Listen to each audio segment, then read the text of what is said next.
getting into Otis, what did you think about it? What was your general synopsis about it? I'm gonna go last. Like, I got a lot of hot takes to say, so go ahead, E. We got hot takes. Oh god, I got some hot takes. I mean, he's Otis East. He's Otis. I mean, his Christian name on his birth certificate, it says Otis Hot Takes East.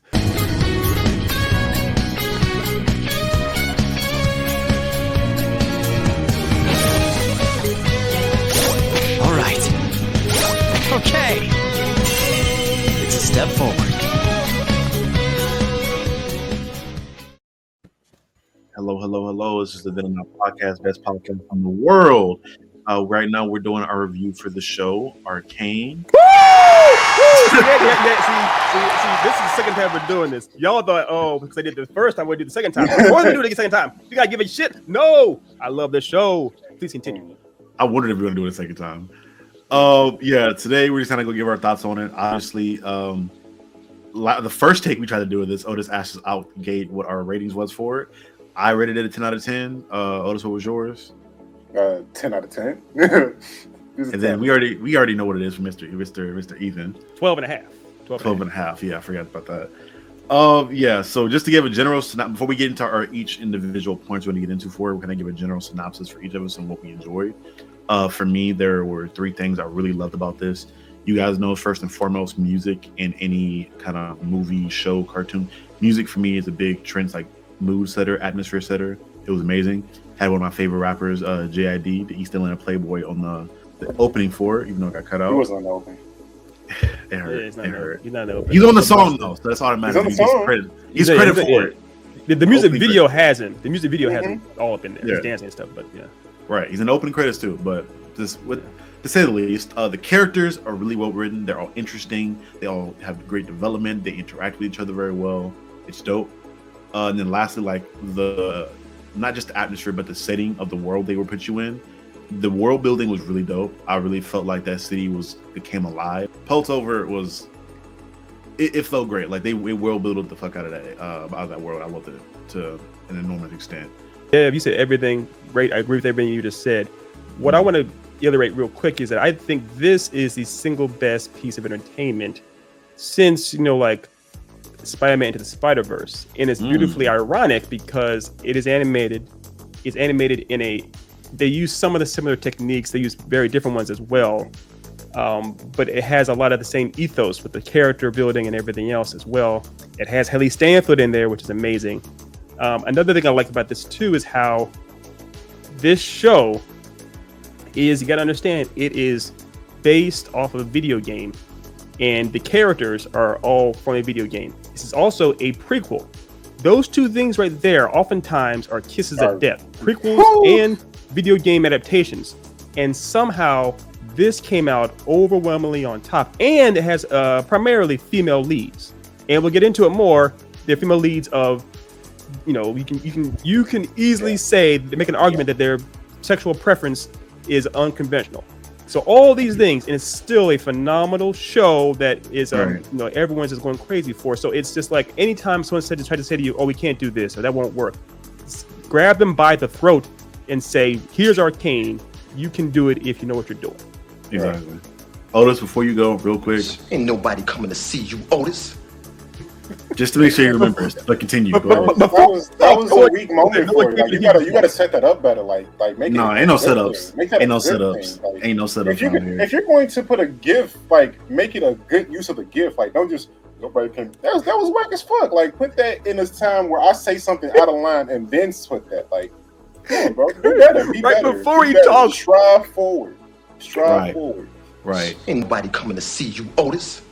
See, that would make sense. That would make sense. He's learning. I don't want to hear anyone ever say that men don't like content that were made with female protagonists and it's just people being against. No, you people don't like your shit because it sucks. People didn't like Ghostbusters with what's her name that makes all the horrible movies. Melissa McCarthy. Yeah. We didn't like because it was trash. It's not because it was a woman. We didn't dislike Wonder Woman because it was a woman. No, we disliked it because it was fucking trash. We liked Wonder Woman with the first one. Let's be clear. The first one. Wonder Woman 84. Wonder Woman 84. Yeah. Wonder Woman 84. It was trash. It was trash. That's why we didn't like it. It had nothing to do with the gender or the sexual orientation of characters. It is the fact that you are making bad content. Period. Right. This series is driven almost completely by the female characters, and it is excellent. Not good. It is excellent. Vi is a phenomenal character. Jinx is a phenomenal character. Mel is a great character. Vikander is a great character. Like, the women kill this. They murder this. So again, never again can you say that men don't like female leads. No. Every dude that's done a review on this on YouTube says this is great. Yeah. So please kill that argument. I never want to hear it again. I don't either. Right. Also, if you do have that argument, that's on you. That's just toxic masculine dumbass nonsense. You do not qualify to have an opinion, in my opinion. Agree. The stigma that you cannot make good content from video games. This is the best content from a video game, period, to me. And y'all know how I feel about Castlevania. Y'all know how I love that show. Yeah. You saying better than Castlevania? Yes, this is better than Castlevania. I know. I heard it. Here's the thing. When he said that, when he said it, Dev, my mic, I was like, maybe I didn't hear that. I'm probably tripping. This is better than Castlevania. Just because the build up for all of the characters is better executed, which is saying a lot because the execution in Castlevania was astonishing. But over 4 seasons as well. This was 9 episodes. All right, over 4 seasons, right? But you can tell that Netflix is learning from the shows they make. Each time, it's like, okay, this was good, we gotta tweak it. This is good, we gotta tweak it. And then you finally get to Arcane, which is amazing. And I think the answer between the stark difference between this and that Mortal Kombat movie we got, this just shows to show, like, if you want to make good content from a video game, make it a series. Don't put it in a movie. We don't need a movie. We got enough of those. Marvel's doing that. Let them handle that. Make a series. Every character that was introduced in this show felt significant in some form or fashion. Like, no character felt like a throwaway character. Anybody they introduced had not a major plot point or goal, but they had something significant that could affect the story in a big way, just by the presence and the way they operated. Transitioning from that, we're going to get into what our favorite characters were. Obviously, Otis, you named off a lot of a lot of characters. Ethan, we'll start with you. Who's your favorite character of the show, or favorite characters? Right on. And I just want to piggyback up what you said, Deb. I completely agree that it's what they call essentially economy of storytelling. All the characters were used to the fullest extent. They didn't introduce somebody just to have them stand around and do nothing. If they're going to be on screen or involved, they gave them a function, gave them a purpose, and gave them a personality and a kind of they made them feel real very, very quickly. For example, Caitlin's mom was only on screen for maybe 2 minutes max, but you knew exactly who she was. Her dad was on even less time. You could tell he was a doctor, and he was also the one that loved her more, or was more affectionate towards his daughter than her mom was. So that's what I mean, as far as you can tell very quickly what's going on with the characters. Now, as far as my favorite character, this one, is a little hard, but I'm gonna have to go. I'm gonna have to go Vi. I mean, obviously, but the thing is, you have to understand. You have to understand. I'm sorry, Otis, I know you love her too, but Vi and Korra are 2 of my favorite characters of all time. Legend of Korra is my favorite show in existence, and this might eclipse it in time simply because it's still only the first season. I need to make sure see what kind of longevity it has, but there are so many amazing similarities between Vi and Korra that I can't get over them. And I like how, because these 9 seasons are 3 acts, it kind of shows Vi's life at different points as she's growing and maturing, and the hardships she goes through. So she feels so real that it just bowls me over. And it's Haley Stanfield, who was also in Spider-Verse, who's also in Hawkeye. Y'all haven't seen Hawkeye episode 3 yet, but my God alive, Jesus Christ, this girl. So yeah, I gotta go Vi. I don't have one favorite character. It's a 1A and 1B because the development of one is the development of the other, and that's Vi and Jinx. Like, literally every action that one does affects the other almost immediately and directly. And I think that's some of the best writing period that you can do. Like, when your main essentially protagonists. It's like a lot of this is centered around Violet. Like she's the main character, and your main antagonists are so deeply intertwined with each other. I just think that makes for great content. Like when you can have them be so close to each other and have it make sense why they become against each other in the end. Like I love that. So 1A, 1B, Vi and Jinx. All right. Before I get into mine, I will say I didn't notice it before, but yeah, after you bring up the similarities between Violet and Korra, they're damn near almost like not the same character, but in like personality wise and the way they go about things. It's not even just the mean gay part. That's just coincidental, but the way they go about stuff, even in their fighting styles, they're like very similar in the way they go about it. I was like, I did notice very that. Aggressive. Very hyper aggressive. Really great point out. But as far as me, my favorite character I would have to go with is probably Jinx. I love seeing the spiral, the mental. I mean, I don't love seeing it in regular people, but in characters, I love seeing the mental health spiral and the sanity kind of go down the drain with some characters. Like I love to see how crazy and insane characters get to that point from sanity. Like you saw Violet and how she went from like, it's wild if you would like to see her in the beginning of the show when she's first introduced and then see her in the last episode, that you can see the extreme character development of like her being almost a different person. Yes. And the whole time her fighting with herself, becoming Jinx from Powder. Like, and then on top of that, the mental health break, like the psychosis she had, it was reasonable. Like it was just extreme abandonment issues and distrust throughout her entire life up to that point, and it made sense. It wasn't like over the top. I mean, the show's over the top, is just like an animated fight show, but in that aspect, it wasn't over the top. It was reasonable. It made sense to me. Yeah, I love her as a character, and she kept me guessing. Like I never knew what she was going to do next. So there's something I want to say. I don't know if this is the right time. If need, I can edit this part out. But did y'all also catch the idea that essentially this is sorry, Charlie, here's my hot take. I'm sorry. It's essentially a better told version of Obi-Wan and Anakin with Violet and Jinx, or Violet and Powder. Back into episode 3, when she grabs him by the face, he even has a fire burning behind them. And she says, because you're a Jinx, this is all your mistake, essentially, what have you, right? It's the same idea as Anakin when he basically effed up and Obi-Wan and him parted ways. In this scenario, though, when Jinx Powder wanted the affection and wanted to be with Violet, she wasn't there, and she broke bad, went dark. Anakin kind of chose to go dark on his own, essentially, and Obi-Wan does feel the guilt, but he also chose to abandon him. It's kind of it's a inverse relationship of what happens when when that dynamic plays out. And it's just kind of I did research. I know that Alex Yee, the writer, was aware of that too. He actually was influenced by Star Wars and everything too. So it's not coincidental, but I feel like it's a better executed version of that idea in a sense. Right. I agree. The only difference I'll point out is just the I feel like with Star Wars with Obi-Wan and Anakin, Obi-Wan never really lost faith in Anakin. It was like more so him like holding on to that faith that Anakin would be good until he wasn't. With like Violet kind of like had that moment of like anger, which he was just like, don't be around because you're gonna fuck this up. I need you to be safe and be away from this. And she kind of lost faith in her for that.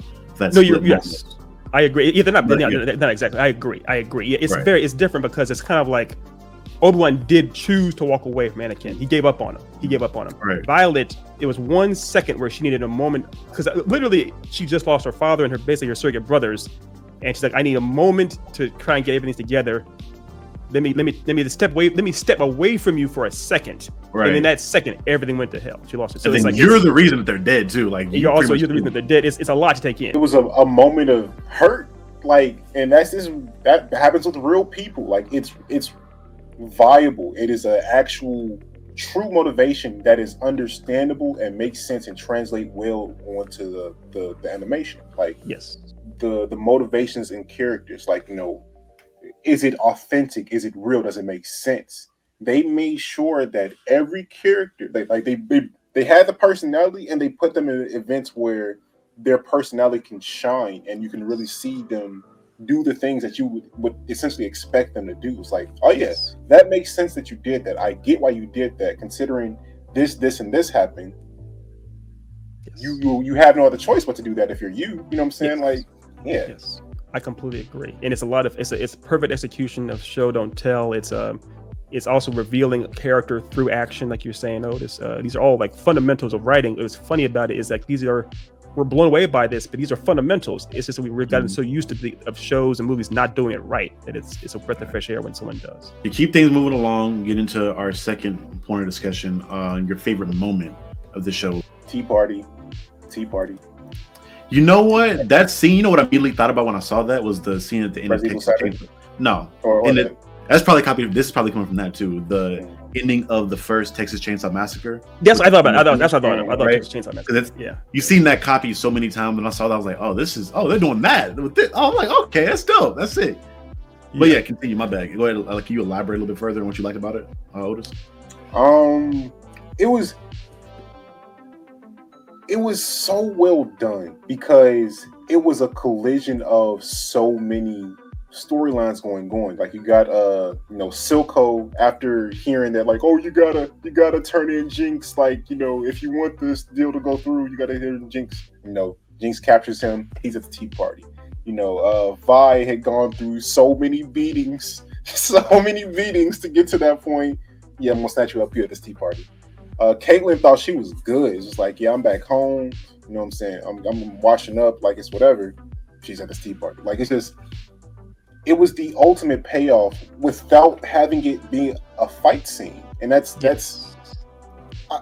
respect that. Like when your climax is so dramatic and that you don't even need to have a fight scene for it to feel epic. I don't know. That's just again good writing to me. It's good writing.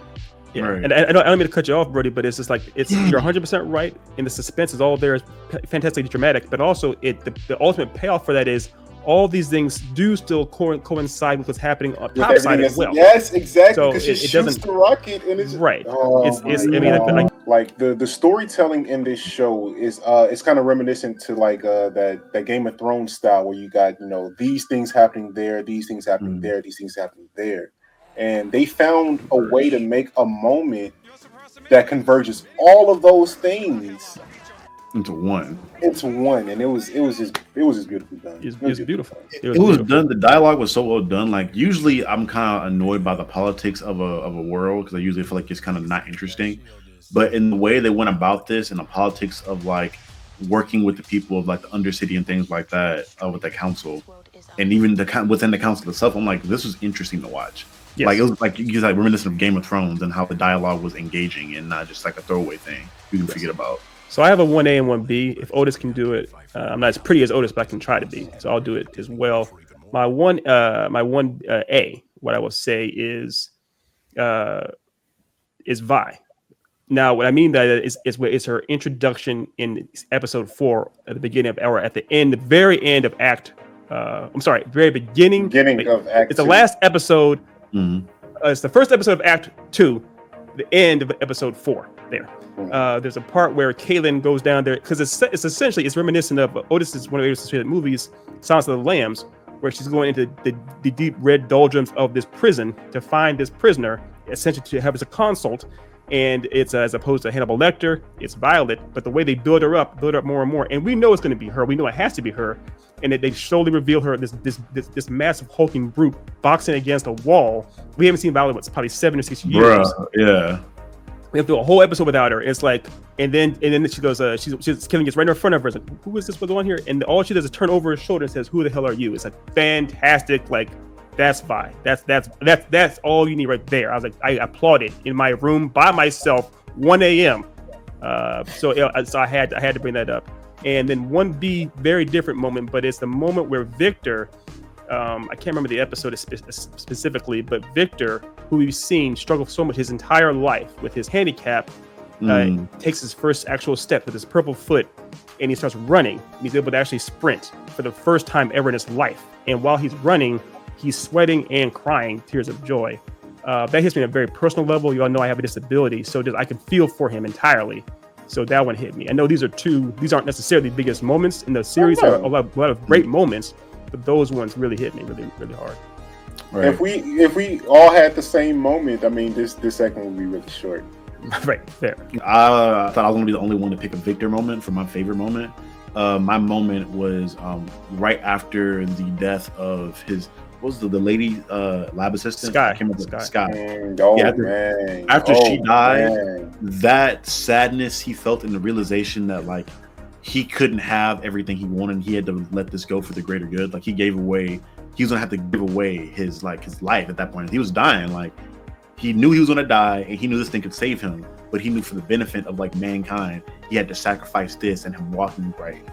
Like he realized that he hurt somebody, so he had a million emotions going on with the grief and the resentment and the regret. All you can see it all on his face in the tears, and like and him reading the notes of Sky going through it, because I guess she developed something kind of to assist and to follow his footsteps for stuff. It was great. That moment, it was really an emotional moment for me. But here's the problem: it's actually better than you might think.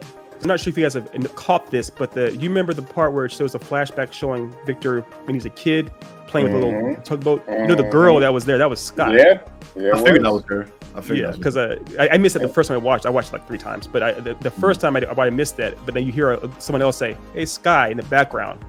Again, it's such crafty exposition. You don't even know you're hearing exposition, establishing things. Mm-hmm. So she's been into him since she was a kid, basically. Yeah, what made that moment hit so much for me too is just like, you know, like the fact that throughout the few scenes that she had, because she wasn't on the screen a lot, but when she was, like, you saw the love that she had for Victor. Like it was completely visible. You knew it was there. So for her to be killed by something that he did, essentially. Like, that's it had to tear him apart. And not even that, she was literally holding on to him, dying in his arms, and he saw it. And he wasn't in Victor's defense, it wasn't like he didn't like her, or he didn't notice. He had no idea what was going on. He had no idea she was into him. He had no Most idea men are oblivious. We're oblivious. Yeah, we're oblivious. We're oblivious. And I think that's the thing. That's the realization that Victor had when he's crying his eyes out. I was like, oh my gosh, now I understand. I've known her my whole life. She's had this. It all hit him at once, and I love the idea too with Victor, because Victor's a great character. He's a phenomenal character. He's not a cliche kind of villain-esque in the making, kind of a person where he starts going down this dark path and he can't come back. He realizes he's going down a dark path in some sense, and he's like, I can't keep going. I have to stop this. And he tries to destroy it, and he can't. Then he goes to basically commit suicide, and he's like, I don't know if I can do that. And luckily enough, his boy stops him, but it's like, you have to promise me you'll destroy that thing. I realize it is in fact dark. Going back again to what Dev said earlier, where no character has no purpose. The hamster man, I can't. Heimerdinger, is that his name? Heimerdinger. I like him as a character too. He's fantastic. He's fantastic. Yeah. But he said you need to destroy. He told Victor especially, you need to destroy that. And what happens? So it's nothing is incidental or random in this show. It's the craft, such a intricate tapestry is just fantastic. Right. We're gonna transition into what our favorite fight of the show was. I'm gonna just take this one first off and kick it off. My favorite one was the scene that, again, you guys know I'm bad with names. When Violet and the main scientist that developed, Jace, that assault they had going to destroy the Shimmer. Yes, sir. That hammer he had, I thought it was just a regular hammer, but he turned into a gun and like using it in versatile ways and stuff. I'm like, that's sick. So like the weapons also have like depth to them. The fist gauntlets, like Violet, even though they're just fists and you punch stuff with them, she just like punched stuff and used them in a way that was cool to me. I don't even know how to explain it. She do like subtle things and move in subtle ways, and the way the this animation style, I didn't know how I feel about it. I'll get into it when I initially started it, but the fight scenes, oh man, it was so sick. The animation is fire in this. That was it for me. It was. So real quick things. I'll let you go next. But 2 quick things. If y'all remember in the live show a few days ago, I brought this up. I won't say these no spoilers, but there's an episode called Oil and Water that has an amazing climax. It's the penultimate episode where 2 characters are back to back fighting, and that episode I watched it on my rich ass cousin's house on her gigantic screen HDF TV, and I cried from so much joy and detail because Charlie hadn't seen it. So I love that Charlie now is going full circle with Charlie. That's the one he brings up as his fight scene. So I'll be honest though. My favorite fight scene is actually I guess it's the first fight between Vi and Sabika, because it kind of catches you a little off guard where basically it breaks in the middle of a music video to where Right. Sabika's just chopping on her cigar, and out of nowhere, I think she actually wins a poker or whatnot, and then a knee comes right across her face.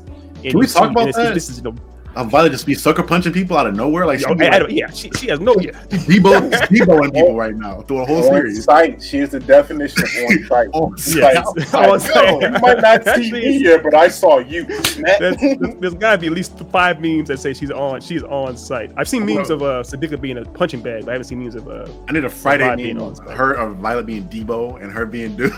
That's my grandmama's chain now. That's my chain. She still beats her. Sabika has height, has mass, has a metal arm, and Vi still beats her. And Vi was locked up in a box for 7 years, and she still beats her. So this is a hot take. I think that Echo versus Jinx fight is one of the best fights animated. Period. Between the music, the build up, the flashback midway into it, it was perfect. Yes. It was magnificent, man. Yes. How is that a hot take? That's the coldest take. That's ice cold take. Yeah. Mm-hmm. I mean, I'm putting it over. Like, I damn near I can't put that over Obito versus Kakashi, but it's up there. It is up there. I put it. It's on the same level, on the same tier as Obito versus Kakashi. Yeah, I agree. I'm putting it over the Isaac versus not Victoria. What's her name? Oh my god, I can't remember her name from Castlevania. Isaac one, where he pulled up on her in the room. Over.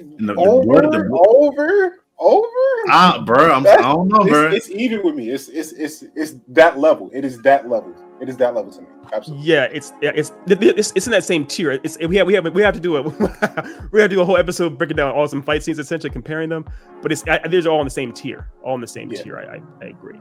Yeah, that was the one I couldn't get over. Because I heard what they were trying to do with each 9 episodes was trying to essentially have somewhat of a music video per episode on some level, and that was the music video they chose to make, which was Echo versus Jinx, and it was so beautiful. And I heard in the lore that it's established basically that Echo has had a childhood crush on Jinx, which is why at the end he's not able to pull the trigger essentially. But it's just fantastic, and I love the episode's called the Boy Savior too. So there's so many things again.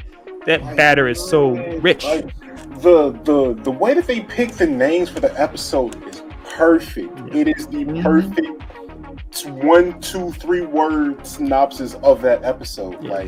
This is a masterfully done series. That's the underrated factor for me when it comes to shows. It's the names of the episodes. It lets you know what to think and what to look for when you start the episode.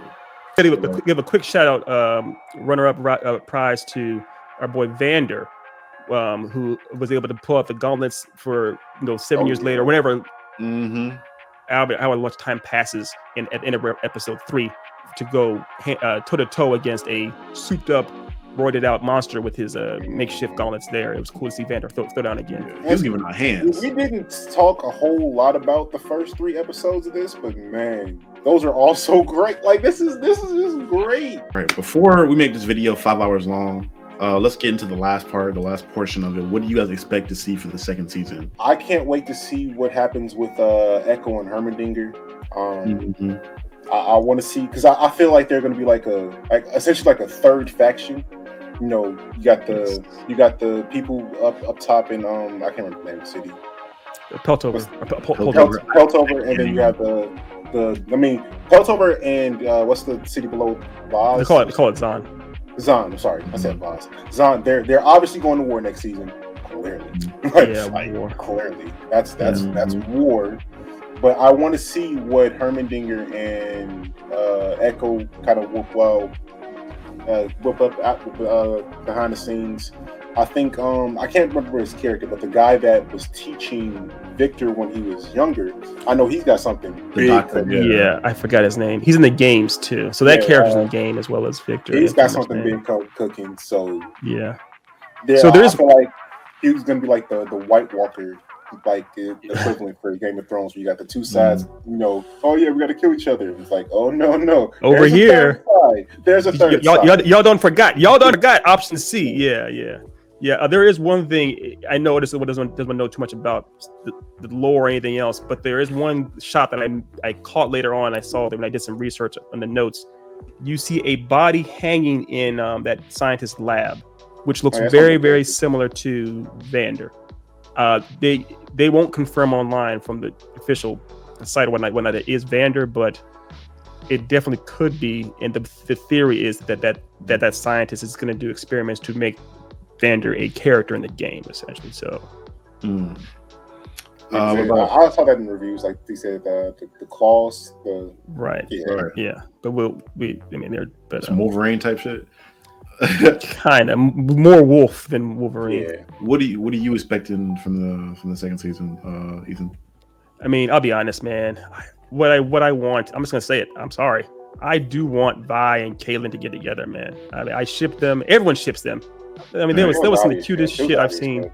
I mean, it's obvious ship, yes, but we don't actually see it, and it was one of the cutest things in the world because there's again the writing at the beginning, which you see the first impression they have is she's punching a wall and she turns over kind of cold shoulder, literally gives the cold shoulder essentially.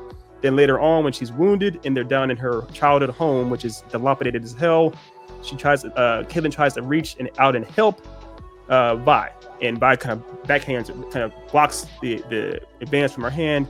Then later on, when they're in, again, perfect symmetry, when they're in Caitlyn's beautiful big ass home on Caitlyn's bed, Caitlyn is able to stroke her face, and she allows it and touches her hand. So it's kind of to show the evolution of how she's let her in. So it's like I need them to be official. I love Korra, I love it to pieces, but Korra and Asami wasn't nearly as well done. She came out of nowhere. Kind of came out of nowhere. It came out of nowhere. I was like, oh, okay. And that was over 4 seasons. In just these 9 episodes, I believe Caitlyn and Vi more. So for me, the romance stuff is cool. I certain shows I'm invested in the romances. I'm not really necessarily invested in them too much with this one. I really want to see what happens with the power gap now in Zaun that Silco's dead. I'm trying to, like, obviously Jinx being my favorite character, I want to see where she goes. I don't know if she's going to transition into filling that power gap that Silco left behind, just by leading the underground, which I necessarily don't really want because I feel like she should be more like random and sporadic in how she goes about things and not really organized. Yes. If anything else, maybe her like doing it from behind the scenes, having somebody as a figurehead, possibly. Man, I want to see where with that power gap happens because if they're going to go to war, somebody has to organize the troops for the war. It can't be random. And I also want to see who survives with that rocket being shot into the room.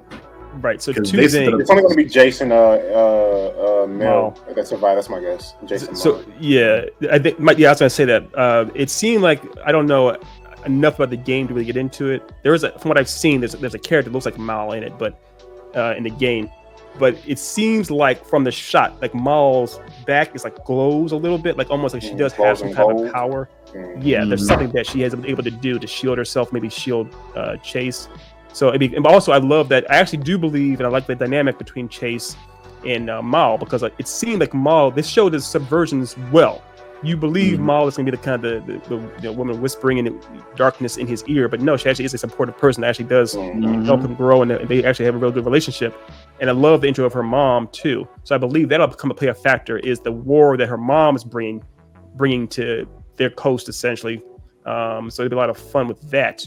There's so many things. They teed up so many things so well, so organically, but they didn't try to. The ending was satisfying without being forced. Are there any closing remarks you guys have for the show in general before we head out? I'm so proud that Jinx didn't end up just becoming your basic Harley Quinn clone. Thank you. Her own they were throwing that around before the show was out, or they're based off the game and whatnot. I was like, okay, and it's false. It's insulting. I love her to death.